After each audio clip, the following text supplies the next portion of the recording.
이번 파트는 수리논술 답안지 어떻게 작성할 것인가에 관한 얘기인데 기본편이야. 그래서 완전히 기본적인 어떤 내용에 관해서 이것도 모르고 시험장 가는 거는 아니다 라고 하는 우리가 기본적인 정말 알아야 될 거 위주로 몇 가지만 한번 짚어보도록 하자.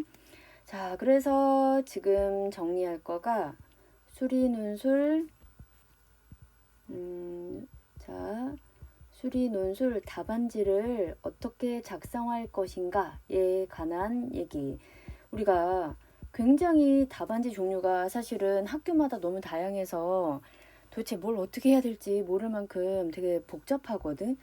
어떻게 보면 단순하고 복잡하기도 하는데 의외로 잘 모르고 정말 말도 안 되는 이 규칙을 안 지켜서 탈락을 하는 경우가 있어. 근데 물론 이제 본인이 그렇게 탈락을 한지는 모르는 거지.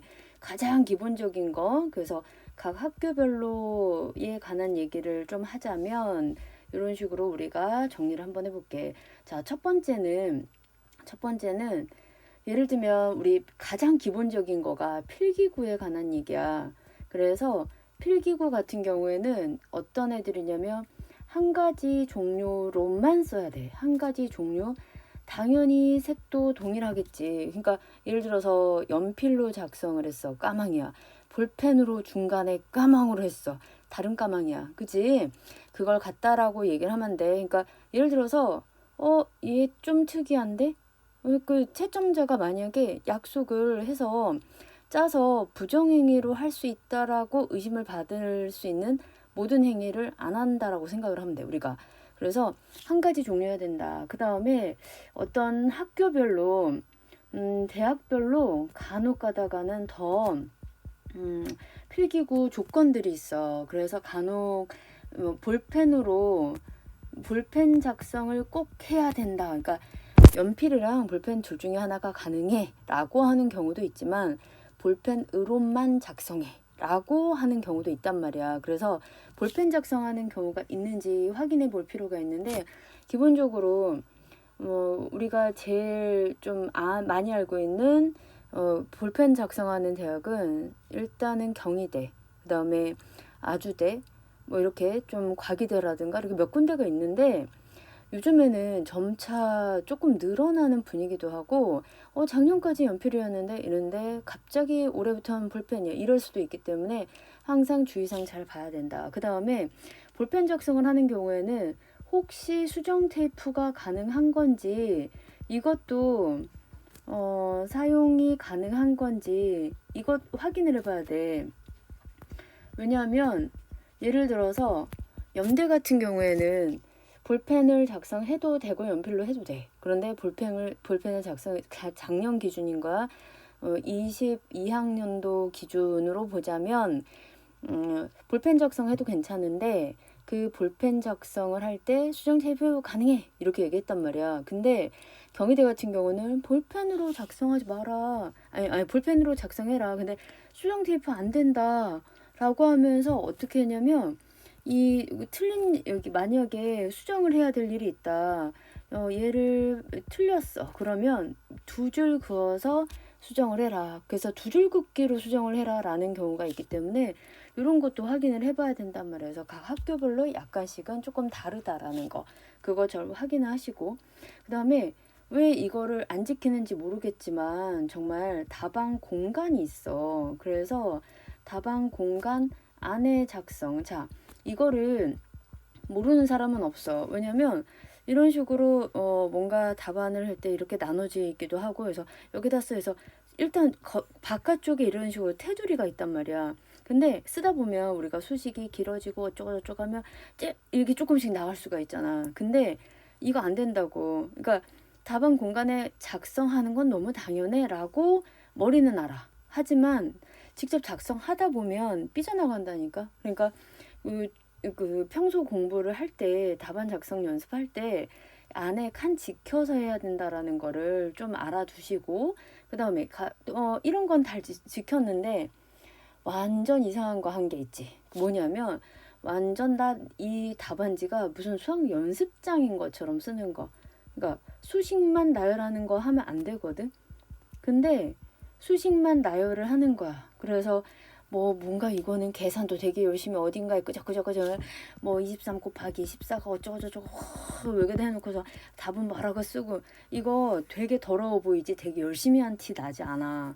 그래서 저런 거는 되도록이면은 좀 쓰지 않고 깔끔하게 한다. 그래서 수식만 다 하지 말고 뭘 써야 된다? 설명을 써야 된다고. 설명을 쓰면서 우리가 뭔가 논리적으로 전개되는 어떤 패턴을 좀 보여달라라는 그런 얘기야. 그래서 기본적인 거는 일단은 되게 많은 얘기가 있긴 하지만 딱 여기까지만 일단은 먼저 얘기를 좀 할게. 그래서 이런 식으로 우리 기본적인 어떤 내용에 관해서 일단 세 가지만 먼저 알아두도록 하자. 자, 그 다음에 수학적인 어떤 그 내용적인 면에서 한번 볼까? 그러니까 수학적인 내용의 그 내용들 중에서도 약간 더 형식적인 어떤 내용들. 그래서 예를 들면 이러는 애들.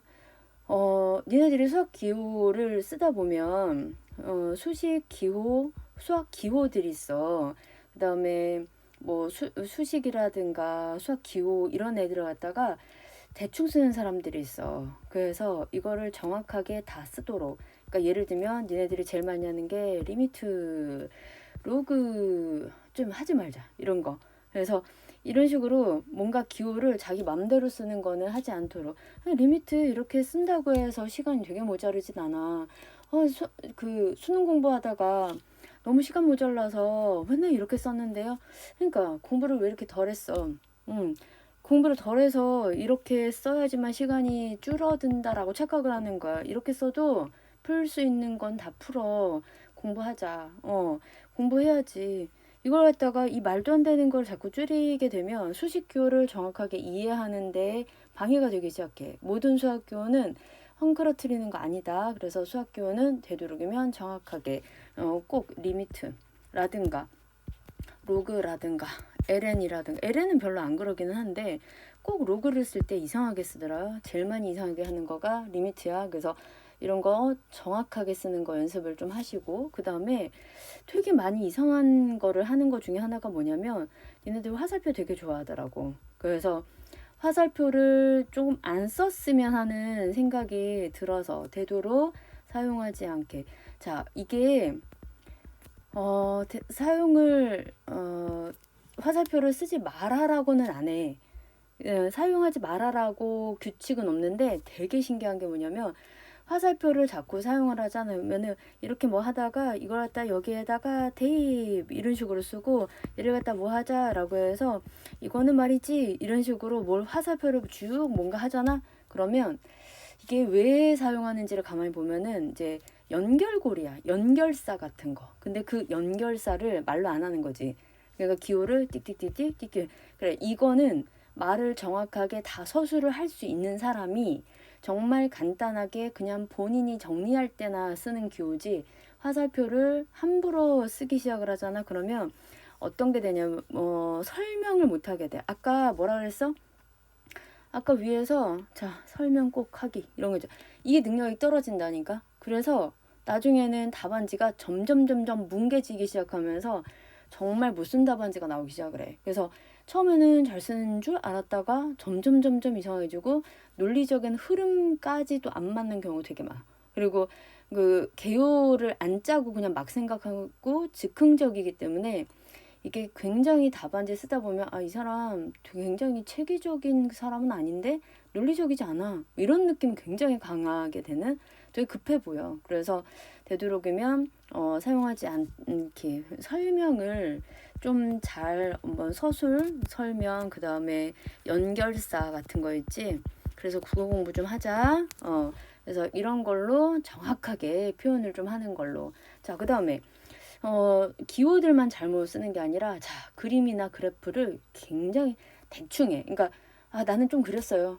성이 있다라고 착각을 하는데 그림 되게 정확하게 안 그릴 바에는 그리지 마. 그래서 그래프를 정말로 대충 그리는 경우가 많은데 만약에 그래프에서 축을 꼭 써야 되는 상황, 만약에 축을 굳이 안 그려도 되고 축 그리는 게 불가능한 경우가 있잖아. 명확하게 어느 쪽에 뭐 축이 있다라는 경우에는 축 생각하지 않아도 돼. 근데 만약에 축을 그렸다 그러면 축 이름을 당연히 써야 되는 거겠지. 그 다음에 그림을 만약에 그린다 그러면 간단하게 그리고 정확하게 좀 한번 그려야 된다. 그래서 뭐 그림 대충 그리지 말고 그 보기에 있는 거, 게시문에 있는 거 그냥 그대로 따르다가 하고 아무 의미 없이 그냥 습관적으로 그림 하나 맨 처음에 딱 그리기 시작하잖아. 그러면 볼펜으로 작성하는 대학은 일단 망한다고 봐야 돼.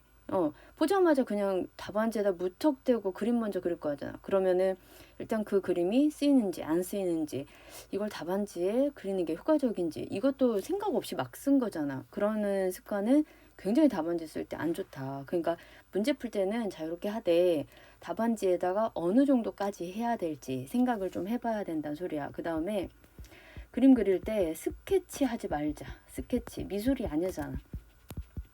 스케치 하지 말자. 원 그리려면 그냥 원 그리라고 이렇게 이걸 했다가 그림이 마음에 안 드는 거지. 다다다다다다.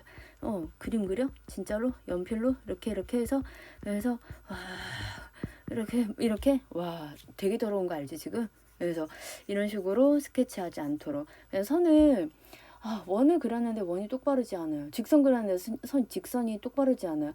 아니 그냥 원 그려놓고 여기에다가 하면 원이야 그냥. 아니면은 x제곱 더하기 y제곱은 뭐 4 이렇게 쓰잖아. 그러면 원이야. 그래서 다 그리기가 어렵잖아. 그러면 사실 어느 부분만 그려도 되냐면 내가 필요한 부분. 그 다음에 곡선을 꼭 그려야 되는 부분인 건 아니거든. 그 그림 그리다 보면 내가 수업 시간에 진짜 많이 하는 것 중에 그림을 갖다가 여기 있는 점이랑 여기 있는 점이랑 뭔가 이렇게 필요해. 그러면 중심이랑 이런 애들만 필요해. 그럼 이런 애들 하나도 안 필요해.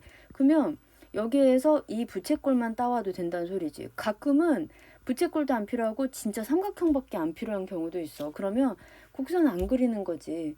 그러니까 그림을 항상 뭔가를 자꾸 뭘 그려야 된다라는 생각은 하지 말고 그림을 그리되 잘 그리는 거. 그 다음에 내가 그림을 어떻게 그리면 조금 더 잘 그려진다라고 하는 걸 수업 시간에 많이 얘기하잖아. 그래서 그거 머릿속에 잘 생각하면서 지켜주기. 이것만이라도 일단은 하는 걸로. 자, 그 다음에 내용면에서 조금 더 저 위에 있는 기본적이고 형식적인 어떤 면이 조금 어느 정도 채워지기 시작하면 당연히 우리 내용적인 면에도 좀 신경 써야 되는 거지. 그래서 그 중에서도 또 몇 가지만 또 얘기를 할게. 너무 많이 하면은 글을 못 쓰잖아. 그치? 그래서 일단은 첫 번째, 설명을 좀 하자. 과정에 대한 설명을 하는 거야. 그러니까 예를 들면, 과정 설명을 하는데, 예를 들면 만약에 미분에서 극대극소를 구했다고 치자. 만약에 미분을 했어. 미분에서 만약에 극대나 극소를 구하려고 했어. 그러면 이 얘네들을 구할 때 니네들이 주로 뭐냐면 미분한다. 0 나온다. 그리고 난 다음에 그래서 얘일 때 죄수가 된다. 극대가 극소가 이런 얘기 하는데 증감 따져줘야지. 증감. 확인해 주면서 했거든. 그러니까 니네들이 제일 처음에 어떤 내용들을 배웠을 때 기본적인 그 과정들을 차근차근 정말 따박따박 이쁘게 써주는 사람인 거야.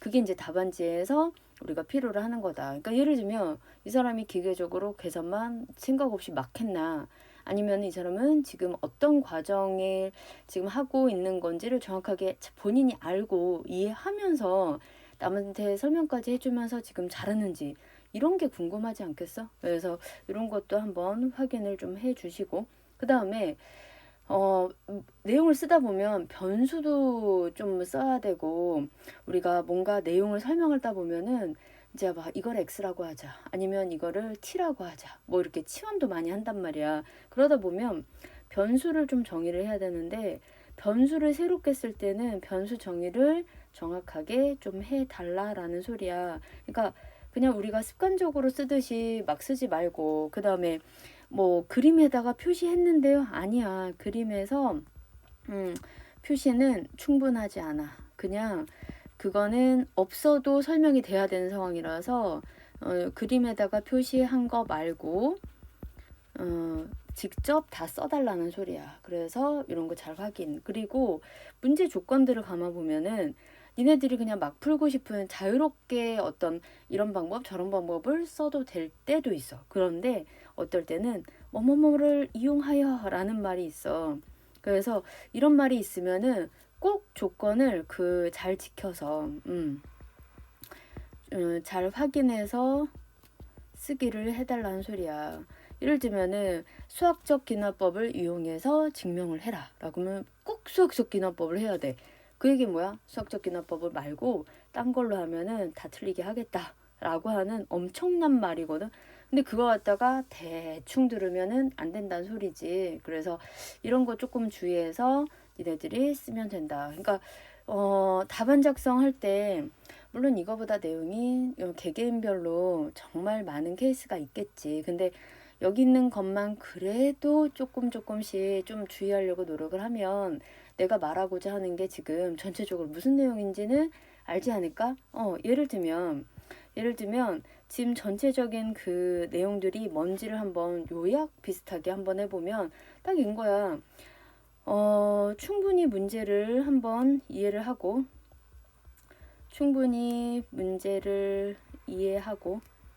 그리고 난 다음에 어떻게 풀이해야 될지 생각을 할 거 아니야. 그러니까 어떤 계산을 할 건지 그래서 계산의 뭐 목적이 의도 이런 게 뭔지 방법 어떤 방법을 이용해서 할 건지 이런 거 갖다가 충분히 설명을 하라는 소리야. 충분히 설명을 해주는 거를 기본적으로 해서 우리가 차근차근 위에서부터 차근차근 글을 지저분하지 않은 그 답안지를 꼼꼼하게 읽을 수 있게 배려하는 거라고 생각하면 굉장히 상식적으로 생각하면 되는 거야. 답안지 작성하는 거에서부터 사실은 입시라는 거가 굉장히 땡깡 부리는 그런 게 아니구나. 정말 냉정하게 누가 봐도 객관적으로 내가 잘 썼다라는 거를 표현하는 거구나. 이거를 생각을 해주면 돼. 그러니까 다시 바꿔 말하면 니네들이 수학 문제 풀 때 답안지에서 해설지에서 와 설명 뭐야 지네들이 그냥 연습장 쓴 거야? 뭐 여기서 여기로 넘어갈 때 도대체 뭐 한 건데? 이런 생각이 드는 거 되게 화나잖아. 딱 그거랑 똑같아. 그래서 답안지 작성할 때는 최대한 좀 정확하게 충분히 답의 채점 기준표에 요거를 써야지만 점수를 다 중간중간에 줄 것 같다. 라는 거 위주로 쓴다라는 게 기본적인 거지. 그래서 이런 거 잘 생각해서 우리 하나씩 공부하면 더 좋을 것 같아. 물론 이거보다 더 많은 개별적인 어떤 굉장히 이상한 거 실수를 많이 하긴 하거든. 그러니까 여기에다가 혹시 개별적인 어떤 문제점이 있으면은 조금씩 수정해 나가는 걸로. 그래서 나중에는 뭐 이런 생각 안 해도 저절로 문제 풀면 답안지 작성 할 수 있게끔 하는 게 가장 좋겠지. 그래서 충분히 많이 좀 써보면서 연습하는 거 그렇게 생각하도록 하자. 자, 오늘은 답안 작성에 관한 얘기를 했어. 잘 기억해서 요 지금 있는 거 생각해보면 큰 틀 가지고 아마 연습 가능할 거야. 잘 기억하고 연습 충분히 하도록 하자.